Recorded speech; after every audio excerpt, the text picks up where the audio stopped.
All right, here's one more thing to think about. Make sure when you go Facebook Live that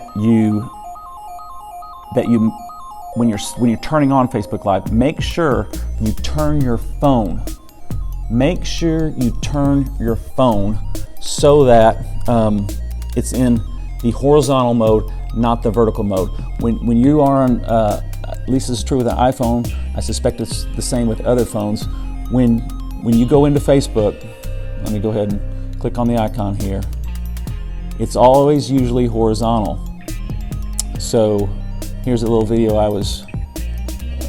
we had a little Wednesday gathering online. I produced this in my garage, and it's horizontal. All right, that was me setting things up. But on Facebook, it is default vertical because that's the way most phones are, I suppose, is the reason why they do that way. But let me go ahead and act like I'm going on Facebook Live, and I'm gonna click on Live. If you go live from just your regular Facebook app, it'll go through your personal account. If you go to your church, if you're an administrator of your Facebook account and you want to use someone's phone that's an administrator, or have them logged on your phone who's an administrator of your Facebook church account, then you'll want to go to that page first and then publish something from that page and then well, I'll just show you. I just realized I don't have to explain this to you. I can show. Okay, so I go to Harvest Jacksonville, a Bible church. I go right there, I click publish. Okay, go down here, I hit live video. Okay, notice it's vertical. It says, has a place here for you to tap to add a description. So I could tap on this and say, pointers to help pastors make live videos, live worship videos.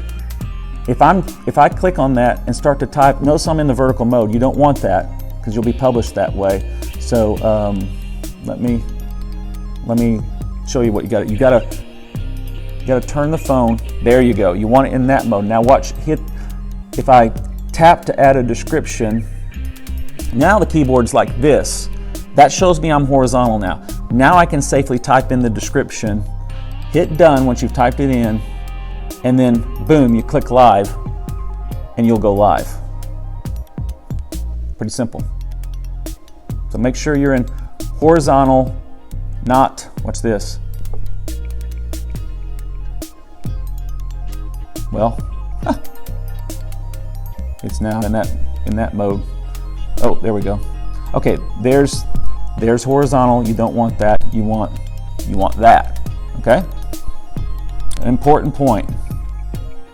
Otherwise, people are watching on their computer screens at home, and your worship service is like that. People don't watch TV or watch movies like that. Movies are like this. They're not like that. You don't go to the movie theater and have it like that. You don't watch television and see it like that. Only on phones do we do that and are comfortable with it. But the great thing about a phone is if you go horizontal, you can also watch it horizontal by turning your phone like that, and then you got a nice, just like a movie, just like a TV show. So make sure you do that as well. Here's another suggestion. If you're going to have music and worship, you're going to need lyrics for your people. This is something people they don't realize until some churches go virtual worship on Sunday morning. They've got the worship team up there. They got the pastor preaching. But the people at home going, where are the words? Where are the words? I don't have the words. So this is why we have, to my left, which is to your right, we have a monitor. And in our AV booth back there, we've got our computer that runs the lyrics to all of our screens. So that PowerPoint or we use ProPresenter is running to all those screens. So we ran a cord, we unhooked one of our televisions, ran the cord off the side here out of your view, and brought it to this monitor, which is much smaller. It's a computer monitor, but it's much smaller than our large 48-inch screens here, up there.